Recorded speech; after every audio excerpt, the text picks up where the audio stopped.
اعوذ باللہ من الشیطان الرجیم، بسم اللہ الرحمن الرحیم۔ تمام سننے اور دیکھنے والوں کو السلام علیکم۔ دوستو، آج میں آپ کے سامنے حاضر ہوا ہوں ایک نئی ویڈیو کے ساتھ۔ اڑنے والا گھوڑا، ایک بادشاہ اور ایک مجرم، سبق آموز کہانی۔ یہ جاننے کے لیے ویڈیو کو شروع سے لے کر اینڈ تک ضرور دیکھیں تاکہ آپ کو پوری ویڈیو کی سمجھ آ جائے۔ اور ایک گزارش بھی ہے کہ جو لوگ چینل پر نئے ہیں وہ چینل کو ضرور سبسکرائب کر لیں اور ساتھ ہی بیل آئیکن پر بھی کلک کر لیں تاکہ آنے والی مزید نئی ویڈیو آپ تک بآسانی پہنچتی رہے۔ اور اگر میری ویڈیو اچھی لگے تو ویڈیو کو لائک کرنا نہ بھولیں اور ویڈیو کو زیادہ سے زیادہ شیئر کریں تاکہ معلومات دوسرے لوگوں تک بھی پہنچ سکے۔ کسی بادشاہ نے ایک مجرم کے لیے سزائے موت کا حکم جاری کر دیا۔ جلاد جب اسے زندان سے تختہ دار کی طرف لے جا رہے تھے تو وہ راستے میں بہت رو رہا تھا۔ بادشاہ، جو کہ بہت سخت دل انسان تھا، اس نے مجرم کو پاس بلایا اور کہا، مجھے پتہ ہے تم بھی دوسرے مجرموں کی طرح رو کر اپنی زندگی کی بھیک مانگو گے، لیکن میں ایسا بالکل نہیں کرتا اور نہ اب کروں گا۔ مجرم نے عرض کی، بادشاہ سلامت، میں آپ سے بالکل زندگی کی بھیک نہیں مانگوں گا، بلکہ میں تو یہ سوچ رہا ہوں کہ جو ہنر اور فن میرے پاس ہے، اگر آپ مجھے مار دیں گے تو وہ ہنر اور فن بھی مر جائے گا جو کہ پوری دنیا میں صرف میں ہی جانتا ہوں۔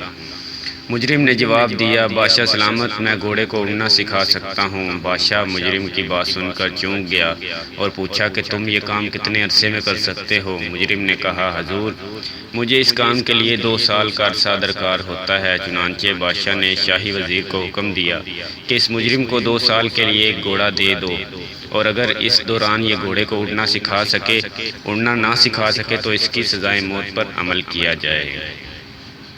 وہ مجرم جب واپس زندان میں آیا تو اس کے ساتھی قیدیوں نے پوچھا، تم نے کیوں ایسی بات کی جو تم پوری نہیں کر سکتے؟ بھلا گھوڑا بھی کبھی اڑ سکتا ہے؟ تمہاری موت تو پکی ہے۔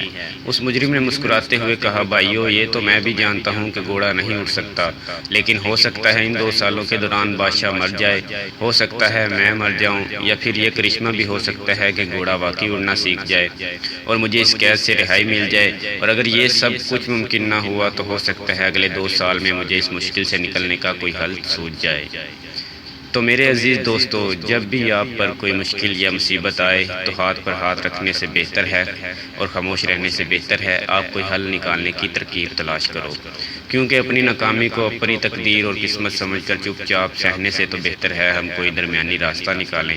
کیا پتہ حالات بہتر ہو جائیں، کیا پتہ ہمارا گھوڑا اڑنا سیکھ جائے، اور اگر کچھ بھی ممکن نہ ہو سکے تو کم از کم اس مشکل سے نکلنے کا کوئی اور حل تو ضرور مل سکتا ہے۔ دوستو، اگر میری ویڈیو اچھی لگی ہو تو ویڈیو کو لائک کرنا نہ بھولیں اور ویڈیو کو زیادہ سے زیادہ شیئر کریں تاکہ معلومات دوسرے لوگوں تک بھی پہنچ سکے۔